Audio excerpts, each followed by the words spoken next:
welcome to another episode of Prescription for Life. My name is Linda Golik. I'm the Health and Wellbeing Consultant at Amplify Health by Bellin, and I am so pleased to have as my special guest today, Dr. Bonnie Nussbaum. Let me tell you a little bit about Bonnie. So Bonnie just brings this amazing, thoughtful, grounded voice to a conversation we're going to have about spirituality. And she's just an amazing leader, speaker, presenter. She runs retreats and coaches people and does all sorts of wonderful things. And one of the things I appreciate about Bonnie is this way of really making spirituality practical, really addressing where people are at and walking with them. And so today I'm just excited. We're going to talk about what spirituality looks like today. And also as our lifesaver story, we're going to learn all sorts of great things about you. So sounds good. Welcome, Bonnie. Well, thank you. Thank you. I'm so happy to be here. I kind of laughed when you suggested, hey, do you want to talk about spirituality? Because it's been a saga. It's been a journey for me. So, but then I thought, well, it's a journey for a lot of other people also. So why not share the journey? So I was born and raised in the Midwest and was attending one of the typical traditional Christian faiths in this area and ended up with a lot of baggage. From the get-go, you were damaged goods idea. And I'm like, I have a friend, Rayford Ray, who is the Episcopal Bishop of Northern Michigan. And he says, there's no such thing as original sin. It's original blessing. We're all blessed right from the get-go. And I just love that. That feels to me right. Why would Spirit, God, Creator, however you view that energy, create something that had to be fixed? That made no sense to me. So one of the reasons we decided to do this topic, and the formal name of the topic is Purpose, Meaning, and Spirit, Strengthening Our Inner Core. One of the reasons we wanted to look at this is because when we look at the dimensions of well-being and we think about what makes up human beings, that spiritual component is a piece. Absolutely so. So from your perspective, because you have been a psychiatrist. Psychologist, I'm so sorry. No problem. And a holistic coach. And what do you see as far as why do human beings need that component? What does it do for them? I think it's how people make sense of their lives. And one of the big pieces that I think people work on is something many of us would call horrible happens to somebody. What meaning do they give it in their lives? They can give it a meaning that leads to them feeling very victimized, less than, behind the eight ball, however you want to put that. Or they can, well, what I learned from this was A, B, C, and D, and now that influences my life moving forward. I think spirituality is a very grounding force in people's lives, or it can be. Anchoring, rooting, making you solid. That's why I think there's so much spirituality that's rooted in nature. And to me, gardening can be a spiritual activity. Very much so. Yeah. Taking hikes can be, there's so much, pretty much anything in life can be a spiritual experience if we have an expansive frame of mind. So one of the things that I think we really see is that people may be confused with, but how do I connect with that? Like, what does that look like for me? And of course, you've had lots of experience helping people do that. So where can somebody start? Like, they're listening to the podcast today and they're saying, I don't get this. This is not How me. do you do this? How do you do this? So we need a little how-to guide per se. Like, what can it look like? And the most important advice that I'm going to give on that, you're going to go, huh? Really? That's it? Slow down. Slow down and move into stillness. Just be quiet for a little bit. There's so much noise in our world. I'm making this up, but 9 people out of 10 have a TV or something going in the background all the time. Seek out stillness.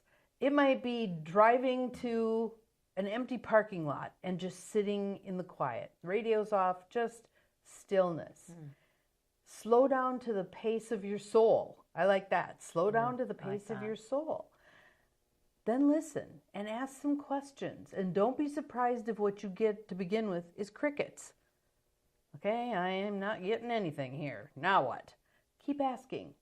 Keep taking moments of silence. Eventually you begin to know your own higher power, your own higher iteration that begins to share with you. You get a sense of, and I'm reading this amazing book where they're talking about how prone we are to limiting our decision choices to it's this or it's that. Instead of it's this and it's this and it's this and it's this. Yes. A plethora of options.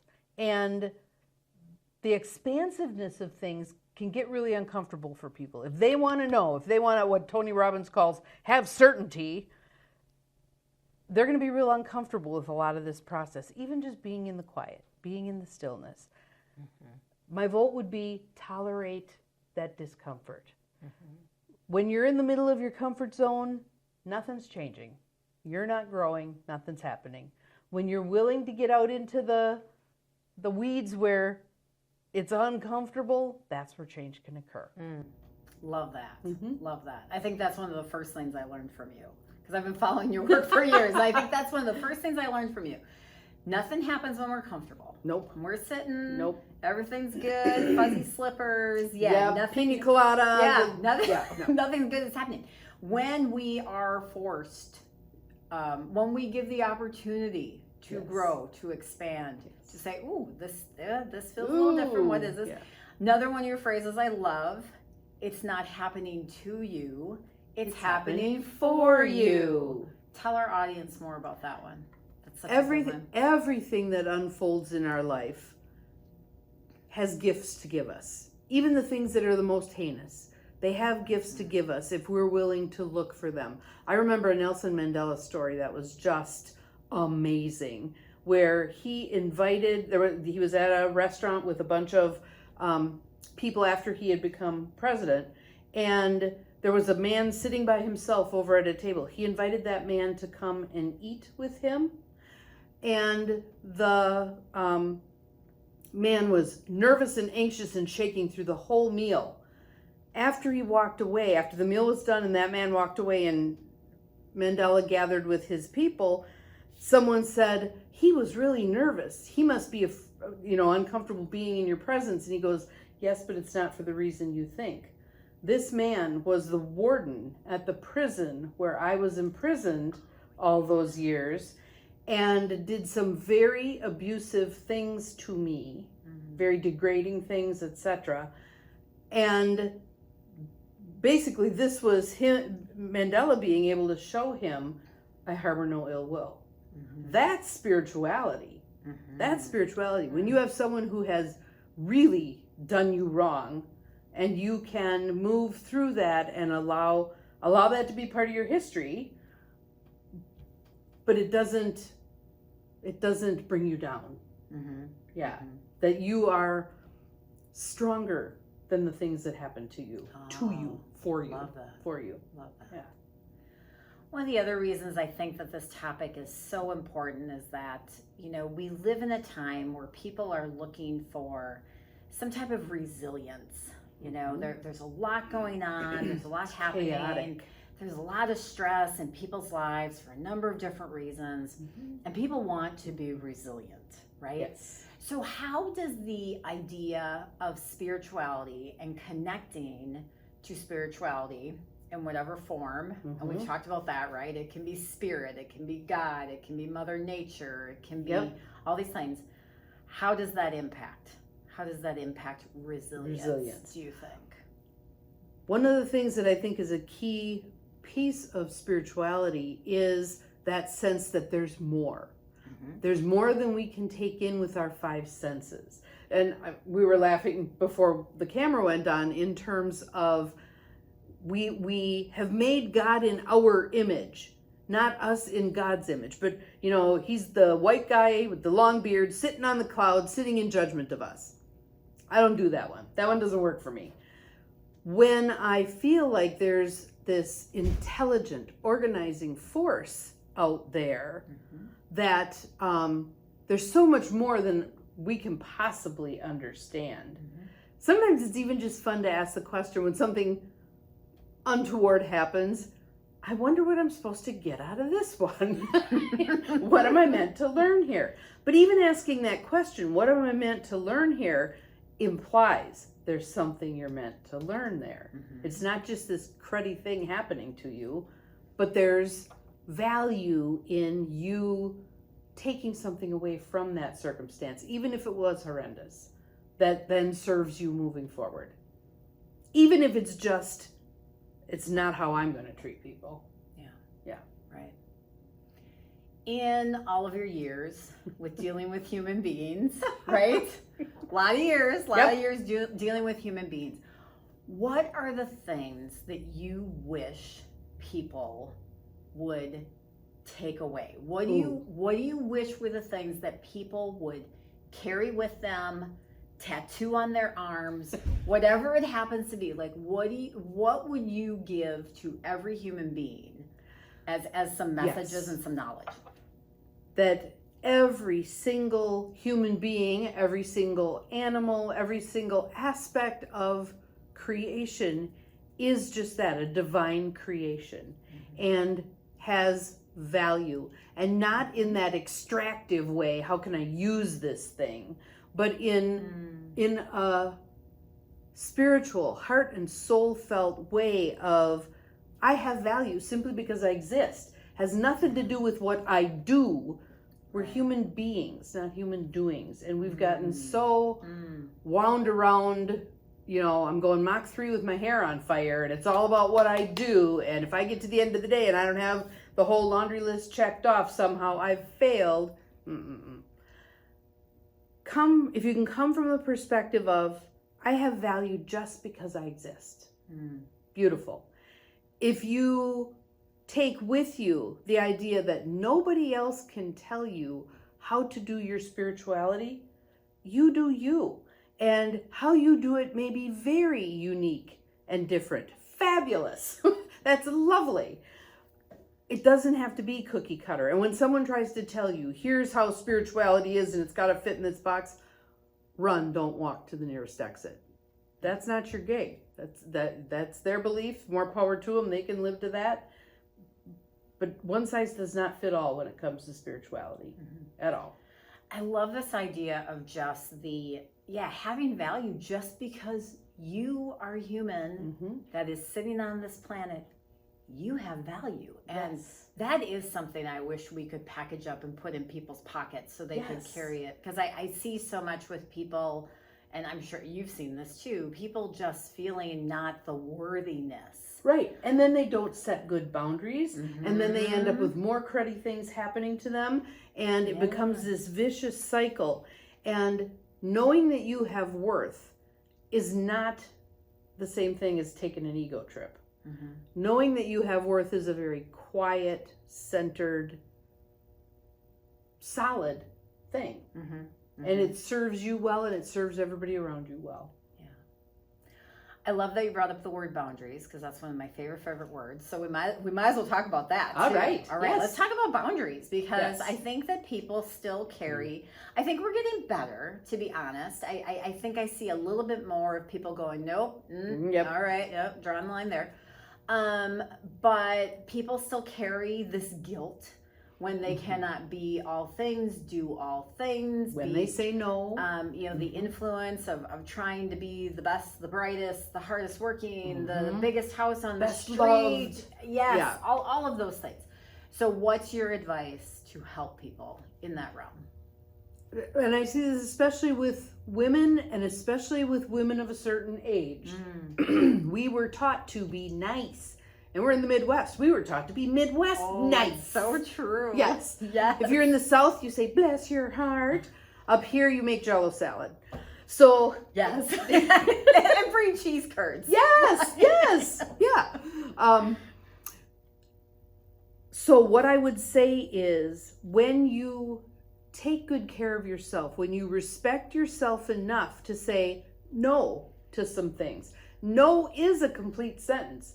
What I find with people is if especially women, if you start offering excuses, well, no, I can't do that because I've got this and this, and pretty soon they work their way around to, okay, I'll do it. Just say no, smile, start counting in your head, Mississippi 1, Mississippi 2, and finally the person will go, okay, I'll go ask someone else. Yes. Know that to begin with, when you start doing that, you're going to feel guilty. You're going to feel uncomfortable because you're changing your inner paradigm to, I have enough value and I believe in myself enough that I don't have to take on everything for everybody and nothing for myself.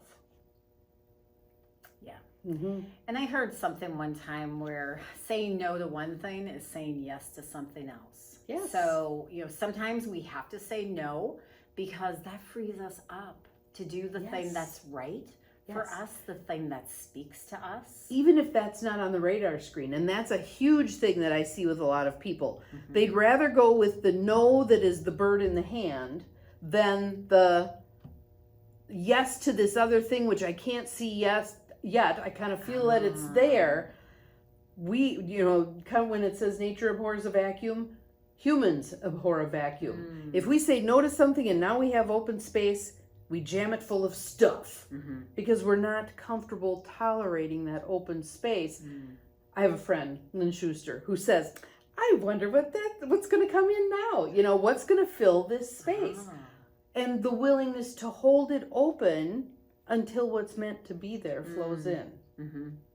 People are really uncomfortable with that. I love that. I'm even thinking of my own, something that was a personal commitment that I let go of.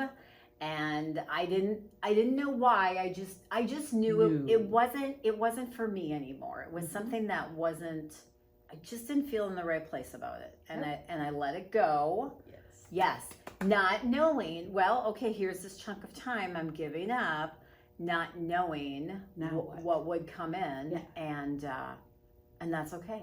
Yes. And we're still waiting. Yes. And that's all right. And that's very fertile ground that's now been opened up so that something, I don't like the words bigger or greater because they've got connotations, but something that's more fitting for this point in your life will blossom.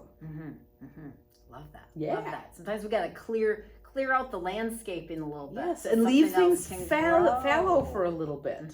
I mean, the farmers do that. Take a field and leave it for a season. So it can replenish itself. Love that. Yeah.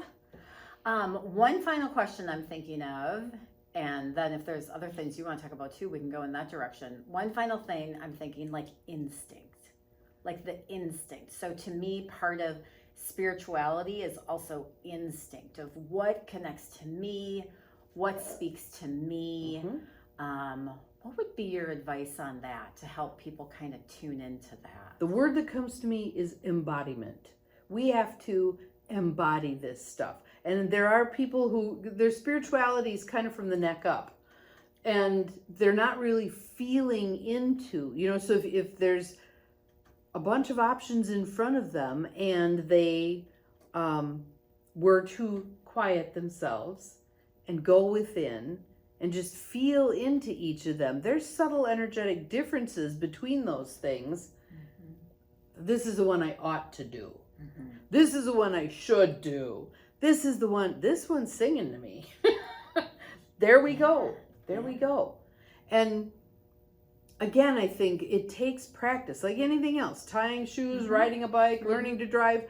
It takes practice. Be willing to be not so hot at something for a while until you cultivate the muscles that you need for it to actually happen smoothly. Beautiful. Love that. Anything else you want to talk about? Anything else you want to leave our audience with? Was there something we didn't get to talk about today that you really want to make sure that we touch on? I just think I want to reiterate that idea that your spirituality is your spirituality. That what works for your mother, your brother, your sister, your father, your cousin, the pastor of your church, if you have a church, whatever, doesn't necessarily mean it's going to work for you. And there actually was a term when I was growing up, said derogatorily about picking the things that worked for you. Cafeteria Catholic. You can't be a cafeteria Catholic and just, I think you can. I think you can. Pick the pieces that work for you. Form your own relationship with this divine, amazing, organizing intelligence that's in the universe for us. Yeah. Purpose, meaning, and spirit. Yes. All wrapped up in one. Amen. Love it. Love it. Yes. See, it's preaching. It's a little bit preaching. Like Exactly. It works. Yeah. Exactly. And some of the most faith-filled people I have met characterize themselves as atheists. Really? And I think that term actually means all that other stuff didn't work for me.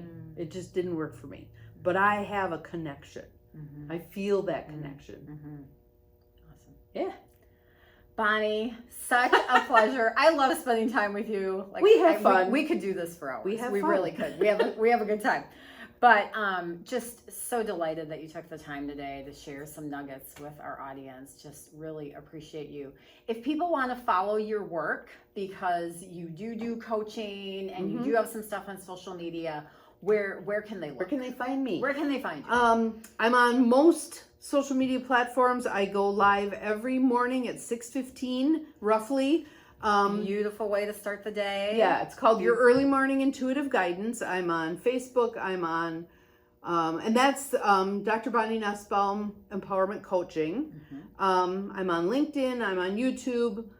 Instagram, just started doing Instagram again. Good job. Yeah. Nice. So nice. all that techie stuff. Oh, good for you. All that techie good stuff. for you. So, and my website is empowermentandpurpose.com. So you can find a lot of stuff on there. Blog posts, all kinds of stuff. Yeah, good content there too. Just Thank if you you. want to poke around and learn some extra content from today. So Cool. thank you so much for being here. Thank you for inviting me. Absolutely. It was wonderful. For our audience, please like, subscribe, check out Bonnie's pages and posts. You will not be sorry.